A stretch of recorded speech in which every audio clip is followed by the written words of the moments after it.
doesn't make sense. And then I'm starting to look at numbers where a pill or a treatment or some pharmaceutical product is selling in Europe for 10% of what we pay for in New York City or in any one of our places and cities, states.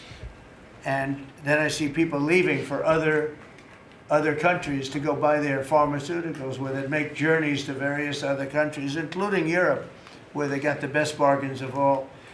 And I put an end to it. It's over. And now we're, you know, in major, I guess, disputes, but we're winning the disputes by a lot. With the countries, a couple of countries said, we won't do this. I said, well, it's unfair that we're paying 10%, and you know, you're paying just a fraction of what we're paying for the same product made in the same plant. And they said, well, we're not going to do it. I said, that's okay. You don't have to do it. But I'm going to put a tariff of 9% or 7% or whatever the amount of money is. And I'm going to put a tariff on your country for the amount of money that you're taking advantage of us for. No, you can't. I said, yeah, I can do that. I'm going to do that. And they would immediately agree. And it'd make the tariff substantially more than the number we're talking about. And they would immediately agree. So we have the consent, I think, Bobby, of every country, essentially. They know that if they don't do it, we're going to put a tariff on for double the price, and then they're going to do it. So we never had that before. You never had anybody in here that knew what the hell they were doing, I'll be honest. It really it makes me angry. Because for years and years, and this started many years ago, and basically we subsidize the world. So this is going to have a huge positive impact on Medicare, Medicaid, even Social Security. But anything where there's pharmaceuticals, drugs involved, it's going to have a tremendous impact. So we're going to get drug reductions of 100%. I told you 1/8 of 1% that I was proud of myself. Now you're going to get 100%, 150%, 200, 300, 400, 500%. You're going to get the biggest drug reductions that you've ever seen. And they're already, I guess they're starting to kick in, but we've made deals with numerous companies and we're going for the full board. We want whatever the price is. So that would mean that the world price, because the world is bigger than the United States, a lot more people, but the world price will go up a little bit and our price will come down a lot. So if a pill sells for $10 in London and $100 here, the pill will go to $20 in London and $20 for us. It's pretty simple. And that is a number that nobody can even fathom. It's a little like tariffs. Nobody knew how big they were. Nobody knew until they started seeing the trillions of dollars that have come in. I don't know why they didn't understand it. It's something they should have understood. We were taken advantage of for years with tariffs, and now, I don't want to say we're taking advantage, but we've become a very strong country because of the money that's coming in. Republicans have voted repeatedly to pass a clean, nonpartisan bill to reopen our government, and remember, at the same funding levels both parties have supported in the past. So the radical Democrats have chosen to put the economy of our country. We have the best economy we've ever had. We had the best economy in my first term, but we have an economy that's blowing it away, and we have the Democrats that are trying to obstruct. They don't want to have a good economy. I don't think they want to have a good country. That's why they try and stop our law enforcement from doing what we did in Washington, D.C. Washington, D.C., we have a great, safe, beautiful capital right now. Beautiful. It's so safe. You can walk down the street. Numerous people standing before me were mugged. And you're not going to get mugged anymore. We have a safe capital, one of the safest. We took it from one of the most unsafe places to one of the most safe places in the country. And we also beautified it, and we're in the process of doing even more so. So we're very proud of our capital. Again, we were embarrassed by our capital. A lot of people being killed. They'd come from Iowa, Indiana, Florida. They'd come up, and they end up getting shot. They're not getting shot. We moved out 1,700 people approximately, right? Approximately 1,700 hardened criminals, career criminals. They moved them out. So Chuck Schumer and Hakeem Jeffries and the congressional Democrats are holding the entire federal government hostage. I will tell you, a lot of Democrats want to get this thing open to. They do. They're calling us, and they just want to get it open. And all we're doing is saying, just play the same thing until we get it straight. And they don't know how to go about it. I mean, and the problem is we really don't know who the hell is leading the Democrats. You have this AOC, I don't know her at all, but I watched her the other day. She said, well, if they want, they could come to my office. That's not leadership, you know. The only one that challenged her actually was Nancy Pelosi, and Nancy's not looking too good. I don't know what happened to Nancy, but she's not looking great. But she was the only one, I give her credit, she was the only one that challenged her. But AOC said that they can come to her office and negotiate, the Republicans. And we're saying, oh, I didn't know she was in leadership. But she's taking Hakeem Jeffries' place, and Schumer's afraid that she's going to run against him. And right now, I don't know, he can change, life is crazy, right? But right now he can't beat, I don't think he can beat anybody. So he'll lose in a primary. I would say he'll retire before he loses in a primary. So I think Schumer's going to retire because he can't beat anybody. His polls are so bad.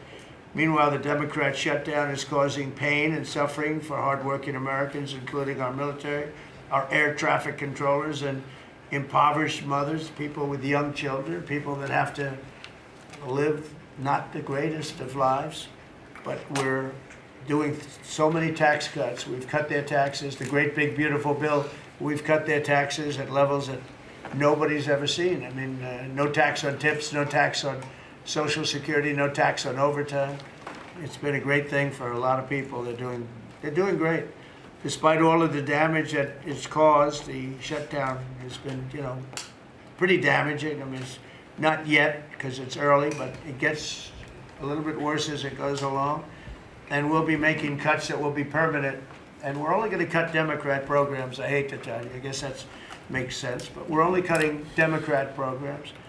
But we're going to start that. And we have Russell, we can talk to you about it if he wants to. But we'll be cutting some very popular Democrat programs that aren't popular with Republicans, frankly, because that's the way it works. They wanted to do this. So we'll give them a little taste of their own medicine. But Chuck Schumer proclaimed this morning that every day gets better for them. No, every day it's actually getting worse for them. And they're having a rebellion in the Democrat Party because they want to stop. And if you saw all of Schumer's, I watched last night like 10 different times over the years, he said, you can't shut down government, you can't shut down. And now he's the one that shut it down. So this is a confession that he's acting not to serve the people, but to serve the partisan interests of his party. And I don't think he's serving them well because they're way down. Look, they just lost an election in a landslide. You know, it was interesting. I watched Kamala. It was a sad figure. I watched her the other day saying the election was very close. I said, no, the election was a landslide. We won the popular vote by millions. We won the Electoral College by, I think, 312 or 315 to 220 something. But there's another one that we won that's probably, that's why when you see the maps are completely red. It's counties. The counties, we won at 2,505 to 525. So 2,500 to 525. That's called one of the greatest, biggest landslides in history. And that's one that people are using now as a primary. But literally, when you see it colored in, the entire country is red representing Republicans. So, you know, they go around, they just lie. They just lie. And everything's a big lie with them. Well, the other side, and the other thing I don't understand is, Christie, I looked at crime numbers in Chicago. They're through the roof. And I have a governor who stands up every day and tells us how wonderful Chicago is. It's just a lie. It's like a con job. It's like Gavin Newsom. He says how well he's doing in California, and they're doing terribly. Population's getting smaller. People are leaving. And other people are coming in. And, you know, I wouldn't say it's an even trade. While the other side is focused on playing games, the Trump administration is focused on creating jobs, bringing down prices. And we've really brought them down a lot. That's the other thing. We're bringing down prices a lot. We're bringing down grocery prices, but the big thing is energy. When you bring down energy, everything comes down. and the energy prices are way down. I see we're down to about $61 now a barrel, and what gasoline's going to be, I think gasoline's going to be below $2 at some point in the pretty near future. It's very low, much lower than it was under Sleepy Joe. And we're restoring law and order in our country. We're restoring it here, but we're restoring it right now. We're in Memphis. We're going to Chicago. We're going to other cities. Many governors are asking us to, including Democrats are trying to ask. I don't know what the big problem is. If I were a Democrat governor, I'd be saying, whatever you can do to get crime down, I'll take anybody. You can bring them in I don't care who it is. A lot of people said that. They interviewed women, these beautiful women in Chicago, black women with a MAGA hat, a red hat. They said, we don't care who he brings in here, but this place is really dangerous. We just want crime to stop. It's true. They don't care. You know, they don't differentiate between the National Guard and the Marines. They don't care. They'll take anybody. And that's the way it is. I mean, they want to see, they want what we did in D.C. They want to happen to them. And it's happening in Memphis already. It's still, I see in less than a week, the numbers are really good. And it'll be great. And we'll fix that. We'll go to various other places. And we're going to be stopping crime in our cities. And that's a great thing. And we won't get credit for it, but it's a great thing. We've launched a historic campaign to take back our nation from the gangs and the street criminals, violent repeat offenders, illegal alien lawbreakers, domestic extremists, and savage, bloodthirsty cartels. And very little, by the way, is coming in by water, in case you haven't known. The drugs aren't coming in by water. In fact, we can't even find any boats in the water anymore. We had boats, we were like a subway train loaded up with drugs. Every boat, every single boat that you see getting taken out kills 25,000 Americans. Think of that. Because it's, you know, it's pretty tough stuff, but it kills 25,000 Americans. So when you hear that, it's no longer tough. But here in Washington, we've deployed federal law enforcement and National Guard to restore public safety, and we're working to replicate that in numerous places all over the country. And we have a very powerful military. We have a very powerful National Guard. I want to thank the governor of Texas, who has been, as usual, great. Governor Abbott, he gave us 400 troops without even a question. And we have other governors likewise doing what has to be done because they know we have to confront crime. We're directly confronting the sinister threat of left-wing domestic terrorism and violence, including the terrorist group Antifa. You saw that yesterday. We had a news conference. Antifa's out of control in Portland and other places, but mostly Portland in the case of Antifa. And we had people that were really badly affected by them. It was terrible. So one of those things, but we're knocking the hell out of them. And we're looking for the people that are funding them, and those people are going to be just as guilty as the people that smack people over the head with a baseball bat. And I'd like now to ask Attorney General Bondi and Secretary Noem to discuss this a little bit and tell where we are. And then we'll go around the room. We'll go quickly. We're going to go quickly if we can because we have a lot of things to do, including I won't be spending that much time here because I'll be leaving fairly soon for the Middle East. And I'm very honored to be involved with that, I'll tell you. It's a great thing for our country. People are so happy about it. I've never experienced anything quite like it. I've never seen such universal praise for being able to do something. No, it's something that nobody thought was possible, and we're going to end up having peace in the Middle East. Who would have thought? So, Pam, could you start, and then Christy, please. Sure, President Trump, and despite the Democrat shutdown of our government, our law enforcement officers are out there working without paychecks, round the clock to keep and make America safe. Secretary Hegseth and I were recently in Memphis. We had 1,100 law enforcement officers in one room with us. The Memphis PD, they were the happiest to see us, don't you think, Secretary Hegseth, of anyone. We had ATF, DEA, FBI, U.S. Marshals. I'm not sure if our park police were there. We had Treasury, Secretary Bessent, and of course we had Secretary Noem's Homeland Security, all working together with the Guard. They were so happy to have us there. We've been making arrests left and right. So far, we made 562 arrests and seized 144 illegal guns, just in the short time we've been in Memphis. And many of these people are career criminals. And when you take them out of a place, your crime rate just goes down. These people commit crimes every single day. They're sick. And we're taking them out. In some cases, we're bringing them back to their countries where Biden allowed with the stupid open borders that we had in our country to come in. But they're being brought back to other places or they're being put in jail, but they're career criminals. President Trump, last night alone, we made 91 arrests, 19 firearms off the streets, and one was a warrant for a homicide, and 4 sex offenders who had active warrants. One was a sex offender on a child. Everything we did in Memphis was worth it, in my opinion, for that one arrest. Think about that. We got a child rapist off the streets, but yet we've made 562 arrests and still going strong in Memphis. Just what we did in DC. But it's because it's all of us. It's a team working for you to make America safe all together, round the clock. Thank you very much. Thank you, Pam. Thank You're you, doing a great President job. Trump. And it's amazing that we're not getting cooperation from Democrats. It's like, it's a new issue. You know, we have all the old issues of the wall and the border and all of the things, men playing in women's sports they still want that, transgender for everybody. All these issues are so crazy, but we have a new one. It's called crime. We stop crime and they allow crime. They want crime. It doesn't make sense. I think it's as ridiculous as the other things that we talk about all the time. But I've added it onto our list, a 5-letter word called crime. We stop it and they actually incite it.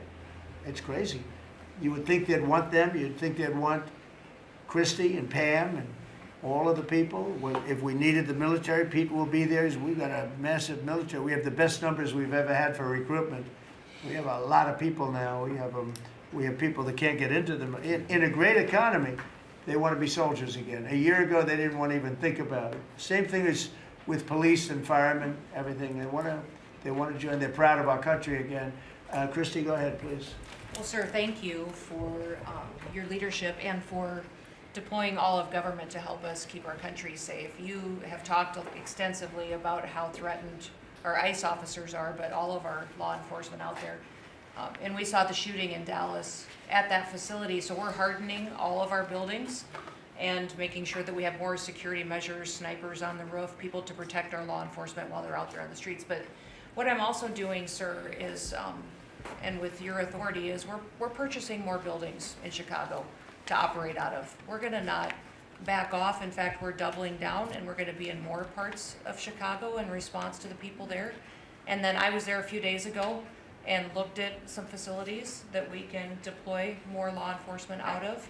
Because what they're trying to do with these riots and violence is distract us and keep us from going after those murderers and rapists that are out in the streets. And then I was in Portland, went out and back on Tuesday and met with the governor, met with the mayor, met with the chief of police and the superintendent of the highway patrol.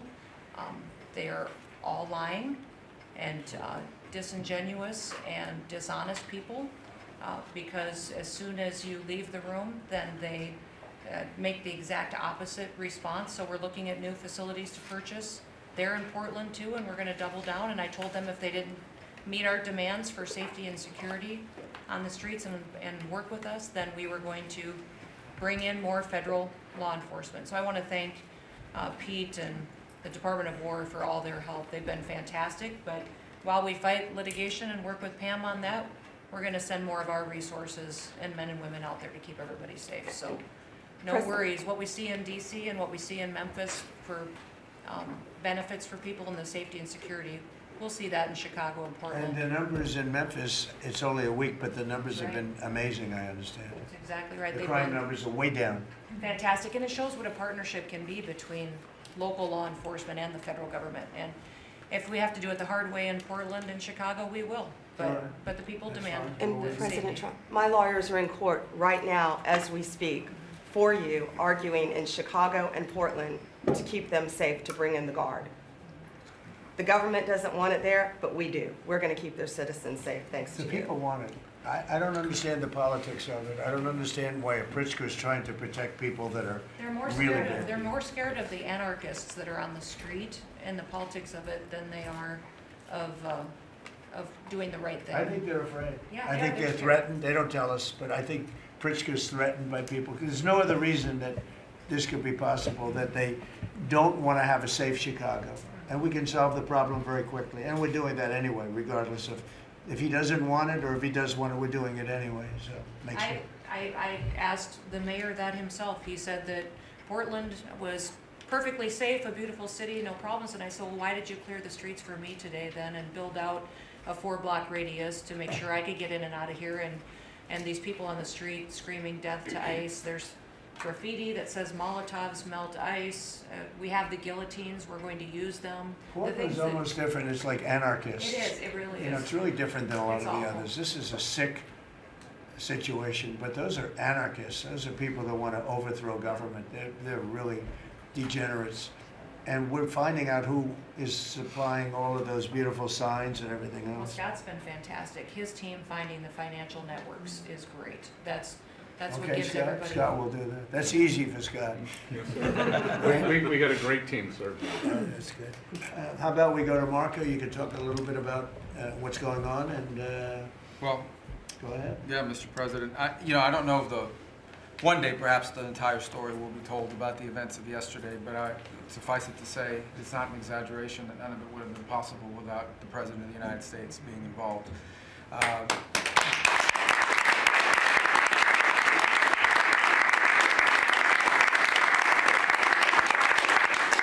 It really began with your trip to the Middle East, where these relationships were forged with partners in the region, personal relationships, close relationships that created the foundation where all this was possible. Where I think this really took a turn. Remember, a month ago, no one thought this was possible. Where it really took a turn about a month ago, less than a couple weeks ago, is when we were at the United Nations, and you convened a historic meeting, not simply of Arab countries, but of Muslim-majority countries from around the world, including Indonesia was there, Pakistan was there, and created this coalition behind this plan. Then on that following Monday, you met with the Prime Minister of Israel here, and that plan was presented. And then, of course, our great negotiating team followed up on it. In the interim, again, perhaps the stories will be told, perhaps they will never be told. The President had some extraordinary phone calls and meetings that required a high degree of intensity and commitment, and made this happen. And I think what's important to understand is that yesterday what happened was really a human story. There's a geopolitical aspect to it, there's no doubt about it. It creates the conditions for Gaza to one day be a normal place again, and people to have a better life, and Israelis to be safe. But yesterday was a human story. And because of the work you put in, and honestly, not only is there no other leader in the world that could have put this together, Mr. President, but frankly, I don't know of any American president in the modern era that could have made this possible. Because of the actions you have taken unrelated to this, and because of who you are and what you've done and how you're viewed. And this weekend, because of that, at some point very soon, we are going to see 20 living human beings emerge from the darkness into the light for the first time in 2 years. And that is because not only were you used the credibility and the power and the prestige of this office and the relationships you created, and you committed yourself to making it happen. And I think it will go down as a historic moment in the history of our country, and something our country should be very proud of, that we have a president that's committed to not just peace, but to the human aspect of reuniting these families. My last point on this is just a couple days ago, Secretary Lutnick hosted us all, many of us, at the Kennedy Center. And we have these families, we've interacted with them for so many years, for 2 years now. And the stories are heartbreaking, both whose families are alive and those who are deceased as well, who want their relatives back so that they can complete the process of grieving. And we had all hoped that perhaps that was the day that we would have an announcement for them on the anniversary of the 7th, but I know you were able to speak to some of those families last night, and I just hope the whole nation understands how incredibly proud they should be of their president and of their country for the role that they've played. And I don't want to let this moment pass, Mr. President, without also noting the incredible work of Steve Witkoff and Jared Kushner. Yeah. They're an incredible team working together, facing some substantial impediments to even being there this weekend and doing it. Let me just leave it at that. And they've done a great job on your behalf, Mr. President, and they deserve a tremendous amount of credit. But thank you for what you've done for the world. For the world. Thank you very much, Rose. I appreciate it. I think because we have a very busy day with all that's going on, what we'll do is maybe just a few of you raise your hand if you'd like to say something that Don't talk too long, Doug. He's doing such a great job. So good that he could talk all day. That's the problem, right? But, you know, and what we'll do is just take a few hands, and then we'll go back to getting peace done, okay? We'll go a little bit quicker. We'll take a few questions from the press. Go ahead, please. President Trump, I just want to double down on what Marco was sharing. It's such a remarkable accomplishment. Agree that no other president could have done this, but what set the groundwork for you able to do that? When you took office on January 20th, you made a 180-degree turn in our military strength with Pete's leadership. You were the master class in peace through strength. So militarily, we've completely turned around. We've demonstrated that through execution against Iran and others, that we have force. We want to end wars, but we'll use power if we have to. And then secondarily, peace through strength is also the prosperity, having the strongest economy and being willing to wield the power of a tariff in addition to the military power to reorder the globe. Those two things that you're standing on, both economic power and military power, allowed these negotiations to go forward. And I think as you've described the importance of these economic negotiations and all the trade deals, but that also begins with another 180-degree turn, and that was the 180-degree turn on energy. You have used energy diplomacy to bring prosperity to the American people, and you've used it to bring peace abroad. The combination of those three things have been remarkable, and now we're seeing the remarkable result. And we got one more that I know you want to end with Russia and Ukraine. Energy is going to play a key role in that, and now with this historic agreement, we're in a position working with the Middle East to also end the Russian-Ukraine conflict. So again, congratulations. Thank you very much, Doug. I appreciate it. Maybe I'll go to you for a second. You could just cap out what he said about the military, how well we're doing, and how big it is, and how strong it is. Mr. President, you're exactly right. At the War Department, you don't get peace without strength. And our job is to be the strength part of the equation and deliver that when necessary, as you demonstrated with your Order of Midnight Hammer, and the entire world saw. And I just want to echo what Marco said. It is a personal honor to be able to witness the way you lead and negotiate. I wish people had a full understanding of what that looks like, that historic nature. A lot of us vets, you know, the Vice President, Tulsi, Lee, Doug, probably after decades of war and the chaos that was unleashed through reckless and foolish American policies, never thought this kind of peace would be possible. Yet, with your strength, with your ability to wield trade negotiations, personal relationships, to open up that opportunity is truly historic on the world stage. And it creates a whole number of other cascading effects. And watching Marco and the Vice President and Steve and Jared, the CIA director, everybody come together to make it happen. You've formed a phenomenal team, Mr. President. And at the War Department, our job is to make sure if and when there's question about American commitment, the whole world knows we've got the biggest, strongest, most lethal, and most ready War Department in the world, which is true, which is why we saw record recruitment in 2025, Mr. President. The first 2 weeks of 2026 already blows that out. FY 2026 already blows it out of the water. In fact, re-enlistment has already met its year-long goal in the Marine Corps in 2026. 2 weeks. Okay. You can't.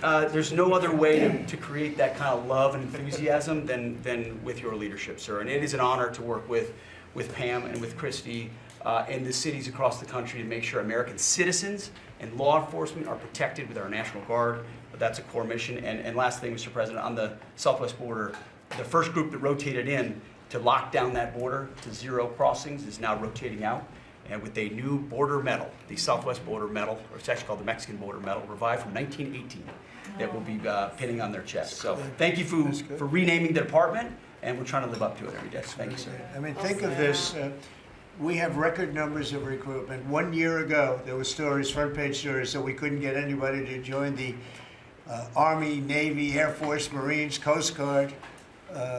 My beautiful, I call it our beautiful Space Force. I love our Space Force. It's turned out to be very important. But we couldn't get anybody to join. Nobody wanted to join, including our police and fire. They didn't want to join anything. Recruitment was embarrassing. We couldn't get anybody. And now we're brimming. Now it's, and they're getting in based on merit now. A soldier's a soldier. They come in now based on merit. not based on woke stuff that anybody can qualify. You have to qualify for jobs. You have to qualify for certain types of jobs. And it's amazing. So we were embarrassed a year ago. Think of it, a little bit more than a year ago. I think it stopped on November 5th. I think it really started, this all started on November 5th, the election day. But now everybody wants to be, and we have an overabundance, and maybe we should raise it a little bit, I don't know. I like that idea, sir. But we could raise it, but we have so many people want to join, and they're proud of our country again. JD, could I ask you to say a few words? Yes, sir. So just a couple of things. Mr. President, first of all, congratulations on yesterday. It was a big day. To Marco, to Susie, to the entire team, but in particular, viewing it from this perspective where for months the fake news media attacked you, attacked the entire team, attacked your approach. You know, the definition of insanity is to do the same thing again and again, expecting a different result. The reason we're here is because the president actually charted a different course with a different team. He vested a lot of authority in Steve Witkoff in particular, and that's why we're here. It's because you did something different, and I think it's important to recognize that. I also think the president, you know, Marco mentioned the president's personal touch being a big part of this. The one thing I would say is obviously the president of the United States, a New York real estate billionaire, one of the most famous New Yorkers in the world, has a lot of interaction with a lot of people who are very pro-Israel. I think that was an important set of experiences and life experiences that he brought to the table. He also, of course, knew one of the most famous Palestinians in the world, Chuck Schumer, and I think without that background of knowledge, it would have been impossible to get us to this point.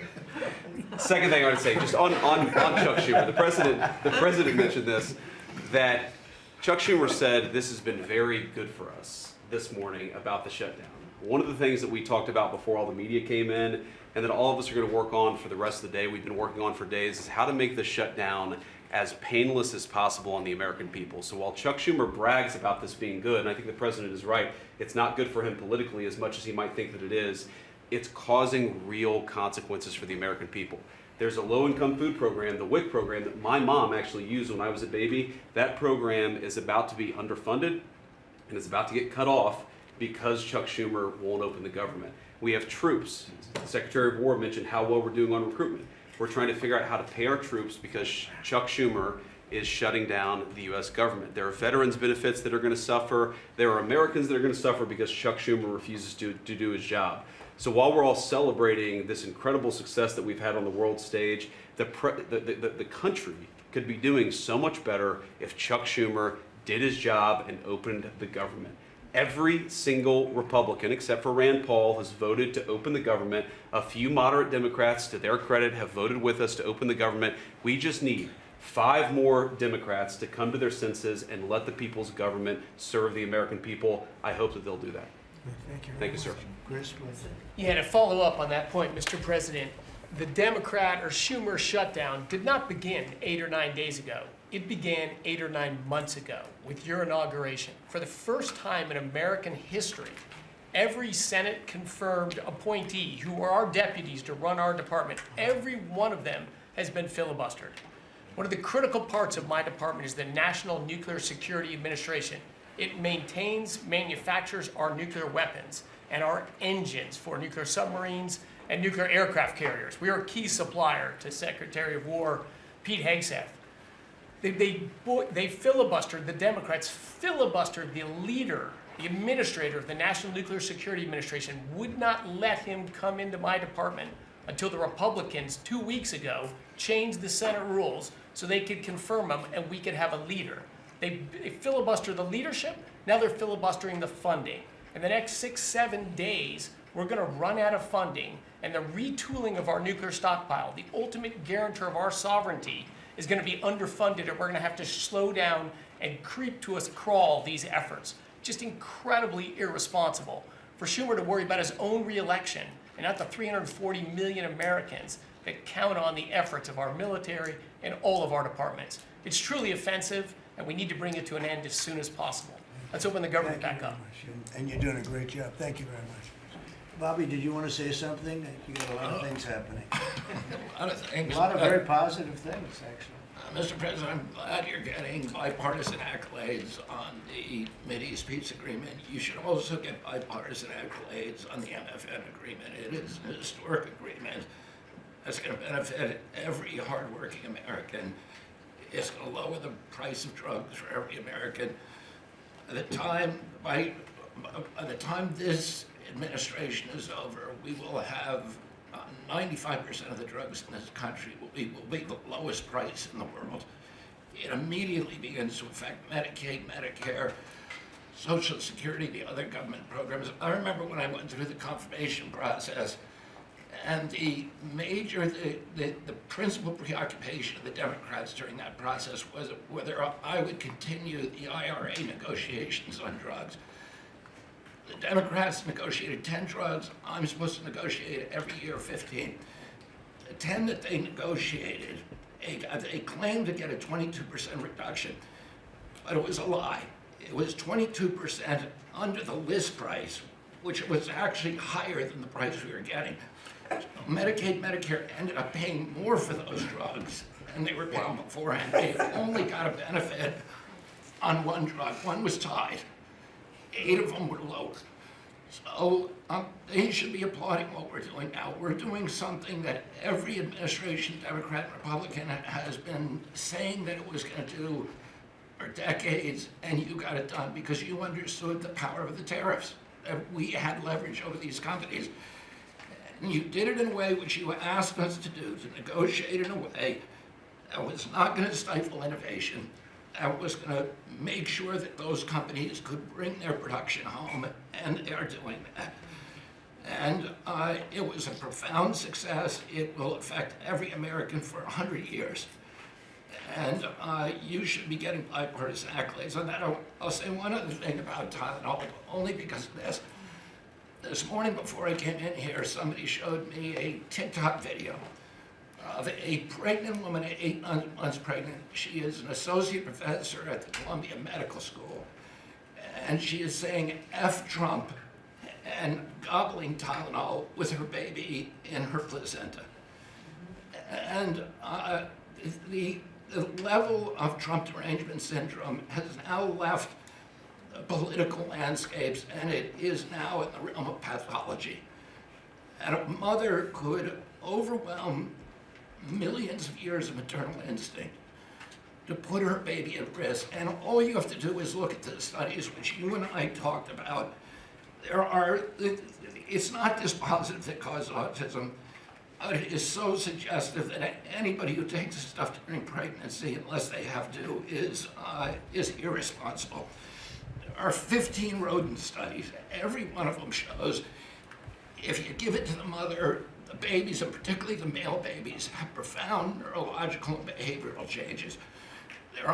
There is a study from Johns Hopkins on cord blood where they divided women into 3 categories: those who had the least acetaminophen in their cord blood, and those who had the most. The ones with the most had 3.6 times the rate of autism in their children.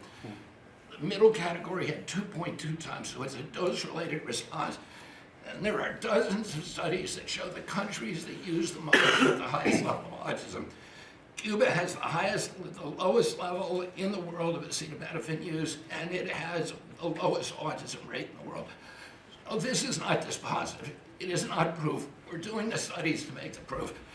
But in the meantime, the precautionary principle should apply. And any mother who is taking this stuff during pregnancy just to get back at Donald Trump is doing something that is pathological.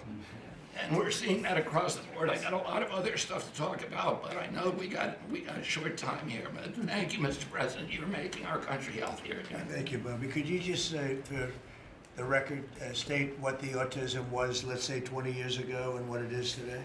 In 1970, the largest epidemiological study in history was performed. 900,000 kids were looked at. They were looking for autism in Wisconsin children. They looked at every child in Wisconsin who was 8 years old. They found an autism rate of 0.7 per 10,000. So almost close to 1 in 20,000, less than 1 in 10,000. Today, the autism rates are nationally 1 in 31, but it's actually much worse than that because California, which has the best collection system, reports an autism rate of 1 in every 19 children, 1 in every 12.5 boys. This is a national security issue. There is nothing more important, and I'm grateful to you, Mr. President, because you know the flack that you take for talking about this issue. You've shown courage and you've shown leadership, and I can't thank you enough for letting me do this work. Thank you. So think of that, 1 in 20,000, and now it's 1 in 12 for boys, 1 in 18, 19 for girls. So obviously there's something that's artificially, I think, induced, something, whether it's the vaccines in terms of these massive vaccines that are twice the size of a jar like that, of a glass of water like that, I mean, into a baby's body. And I've suggested get them in doses, get them in, you know, maybe 20%, 30%, but smaller, not such a big, I think, you know, that. Then we had certain recommendations, the MMR, take them separately. The measles is already separate now, and it works out much better, but there doesn't seem to be any impact if you take it separately. If you take it as a combination, it's not so great. And some other things, but I would say don't take Tylenol if you're pregnant, and when the baby is born, don't give it Tylenol. You can avoid it at all, just don't give it Tylenol. I'll say this. Really, also. what do you have to lose? You really don't have much to lose. Yeah, go ahead. There's also there's many other confirmation studies. There's 2 studies that show children who are circumcised early have double the rate of autism. It's highly likely because they're given Tylenol. So, you know, none of this is dispositive, but all of it is stuff that we should be paying attention to. But, you know, there's a tremendous amount of proof or evidence, I would say, as a non-doctor, but I've studied this a long time ago. You know, I met Bobby in my office 20 years ago. We were talking about the same thing 20 years ago.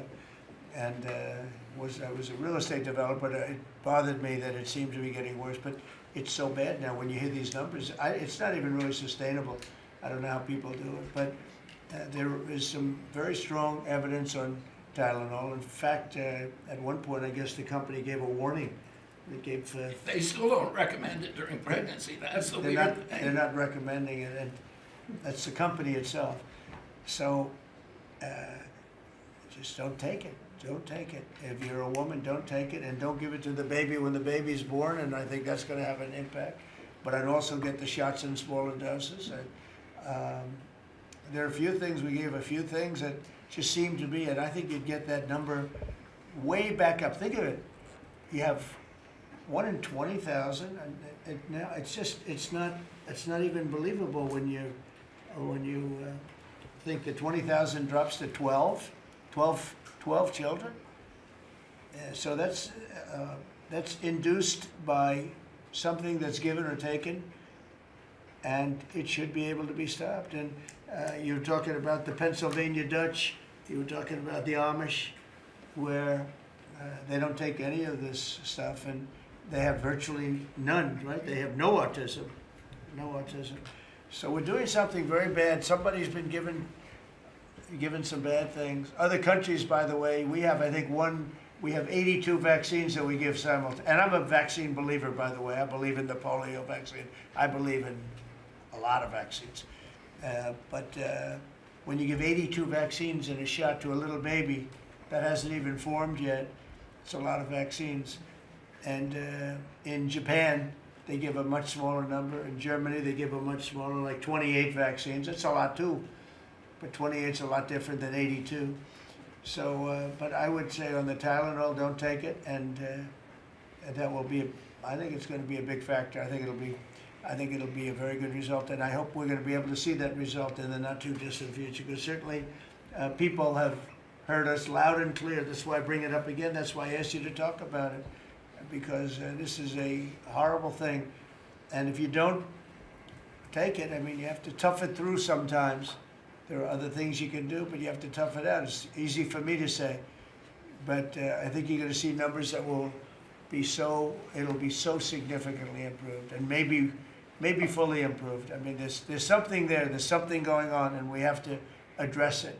And so I'm addressing it the best I can as a non-doctor, but I'm a man of common sense. Okay, any other questions?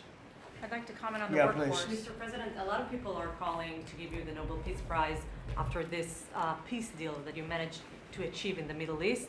First of all, your opinion on that, and I was wondering about your trip to the Middle East, if you can tell us if you're considering to speak at the Knesset, at the Israeli parliament. Well, they asked me to speak at the Knesset, and I've agreed to. If they would like me to, I will do it. It's the first time a president has ever done that, so that makes it very interesting, right? Yeah. But yeah, so I will do it if they want me to. They have asked me to do that. Thank you. Families of hostages are out in the streets in Israel dancing and crying tears They're of all joy. dancing in the streets right now. They're dancing in the streets. They're so happy. Everybody's happy. They're dancing in the streets of Arab countries, Muslim countries. I've never seen anything like it. Everybody is happy. It's been really amazing. Thank you. President Trump, on the international peacekeeping force that's going to deploy to Gaza soon, do you expect that Pakistan, Turkey, other countries to contribute forces? Has that become firmed up? And also on the shutdown, it seems like in the House there's a majority support for a temporary extension of the Obamacare subsidies, perhaps minus the funds for illegal immigrants. Is that how you see the deal to end the shutdown happening? Well, I see the deal just getting extended as we continue to talk, but we're willing to pay because we're paying. It's very simple. We're paying. And the Democrats are the ones that caused this problem. And it's a big problem for them. And they have a lot of break in their ranks. But so I see that, I think that'll get worked out. But we want to get back before we do this. We don't want to have a gun held to our head. We don't like that. And the public doesn't like it either. So we want to get back.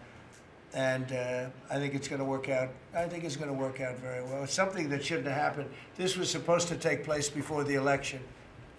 This was supposed to take place on September 28th before the election. We shouldn't even be talking about this right now. This is actually something that shouldn't have even happened. Yeah, please. Mr. President, looking ahead, what guarantees Hamas disarms and that Israel doesn't resume bombing once the hostages are The first released? thing we're doing is getting our hostages back, okay? And that's what people wanted more than anything else. They wanted these hostages back that have lived in hell like nobody has ever even dreamt possible. And after that, we'll see. But they've agreed to things, and I think it's going to move along pretty well. But what is phase two? When does it I'm not begin? going to talk about that because you sort of know what phase two is, but there will be disarming, there will be pullbacks, there will be a lot of things that are happening. I gave you a whole list of 22 different things that will take place. And I think it'll take place, and I think you're going to end up with peace in the Middle East. But we have to get our hostages back. And we weren't going to do it at the end. We're going to do it at the beginning. We said we want them at the beginning. We're not doing it. We got the hostages back. We did, as a group with Steve and Jared and Marco and me and all of us. We got the hostages back. We got many of them back. Many, unfortunately, were dead. But we got many back that are now living with their families, with their parents in many cases, and with their husbands, families, wives. Many of them, they celebrate all over. They're the ones that are celebrating the loudest. They're all over. There are a lot of them that we got out. But the last 20, and I always said the last ones are going to be the most difficult. But it's been a very big deal getting the hostages out. But the rest is going to take place too. And can you promise Palestinians they will be able to stay? Well, they know exactly what we're doing. We're going to create something where people can live. You can't live right now in Gaza. The place is it's a horrible situation. Nobody's ever seen anything like it. So yeah, we're going to create better conditions for people. Yeah, please. Mr. President, excuse me, what kind of security guarantees is the United States going to make for Gaza? Well, we're going to work with very wealthy countries that love people, frankly. I know them very well. They love people, but they love Arab people, and they love Muslims, and they love, I think right now they love everybody, and they're immensely wealthy, and they're going to be involved in putting up money, and for them it's a small amount of money. For somebody else it's a large amount of money, but these are the wealthiest countries in the world, and they'll be very much involved in making it as good as possible. And what's your take now on a two-state solution, sir? Just to follow up on that. What is your view now on a two-state solution for the? I don't have a view. I'm going to go with what they agree to. Mr. President, given that there are some tough provisions for Israel in this in this agreement. Are you at all concerned that Bibi Netanyahu may not continue in his post? He may be deposed. That Bibi may go a little bit out of whack. That he may no longer be prime minister when this is over. Look, that's politics. It could be. I don't know. I think he's very popular right now. He's much more popular today than he was 5 days ago. I can tell you. Right now, I think maybe people shouldn't run against him. 5 days ago, it might not have been a bad idea. No, Bibi's become. This has been a very good thing. I don't think he did it for that reason. Okay, but I think just looking as an analyst would look at this, I think Bibi should be very popular right now. Yeah, please. What will happen if Hamas says that it cannot locate or was not able to find all of the deceased hostages' bodies within the time frame? Well, we'll have to see. I think that's going to be, it's largely been answered. We know where most of them are. Actually, the bodies are a bigger problem because some of the bodies are going to be a little bit hard to find. It's a terrible thing to discuss even, but you understand, we're all people, we're grown-ups, we understand life. Nobody can understand this stuff because this could have taken place, but we have the hostages for the most part, and so I don't think it's going to be overly big. The situation with the bodies, you know, they say 28. Some are going to be a little bit hard to find, but we're going to do the best we can. Yeah, please. If they don't find them within the time frame. Please. Thank you, sir. Regarding Jared Kushner's role in the negotiations, can you explain a little bit about why he came on at the last minute? And then in regards to the WIC program that the Vice President mentioned, do you know when the funding that you promised through the tariff revenue will actually go through to communities? Because there's reports that WIC providers are actually starting to close down today. Well, okay, let me just answer the Jared. So Jared's a very smart guy. He did the Abraham Accords. Some people say the Abraham, which I love the way that sounds, but he did the Abraham Accords. It was a great thing. 4 big countries joined. If I were president, if the election would have been a correct election, which it wasn't, you'd have every country in there. Maybe even Iran would have been in there, frankly. But you'd have every country in. Now, by the way, that's going to be filled up rather quickly. People want to join the Abraham Accords. And I put Jared there because he's a very smart person. And he knows the region, knows the people, knows a lot of the players. And the combination of him and Steve Witkoff and Marco and Cooper, who is, as I hear, has been fantastic. And others that were involved, JD was very much involved. I mean, we had a very smart group of people working. We had a lot of different players, different countries, and very diverse countries, very different from each other. They had certain things in common, but they had a lot of things, mostly things that were not at all common to their countries. So we had a very smart group of people. These are high IQ people, okay? You know, I talk about how many low IQ people we have in our government. We got some real low ones, but some shockingly low. But these are very high IQ people, and that's what we want. I like high IQ people. Yeah. Mr. President, thank you. Can I ask you about the China? You're meeting with President Xi. The Chinese have now set to put in new export controls on rare earth minerals, and they've stopped buying soybeans from the U.S. What do you hope to get out of that meeting now with President Xi? Well, we'll see. I mean, I just heard this a little while ago before we came in, so I haven't been briefed on it. The export, I mean, look, we have the ultimate export. We have import, and we have export. We import from China massive amounts, and you know, maybe we'll have to stop doing that. But I don't know exactly what it is. Neither do you. Neither does anybody. It's a little bit soon. I just heard about it.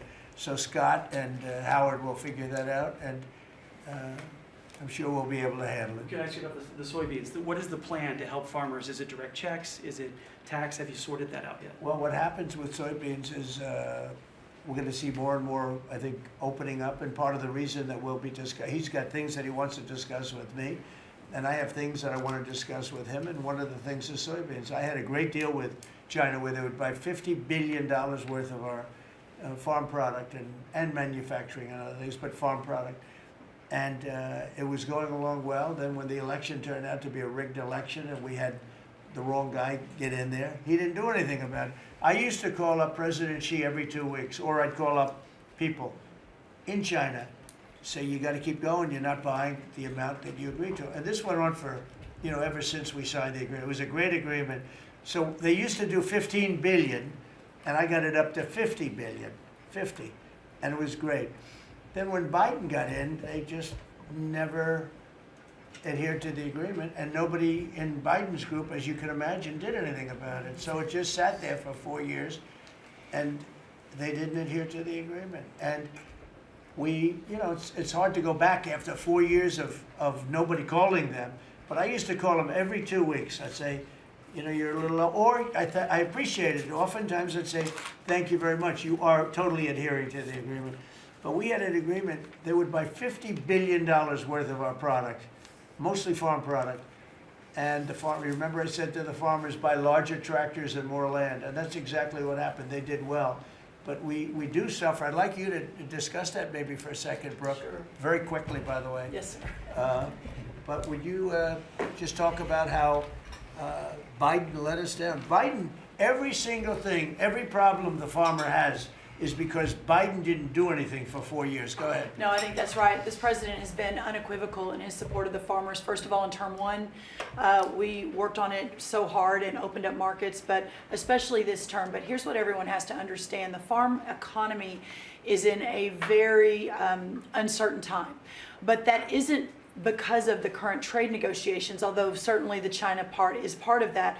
But we inherited a slew of issues. First of all, as the president said, when we left Trump 1, we had an agriculture trade surplus. When we came back for Trump 2, it was a $50 billion ag deficit. That isn't everything, that's just agriculture.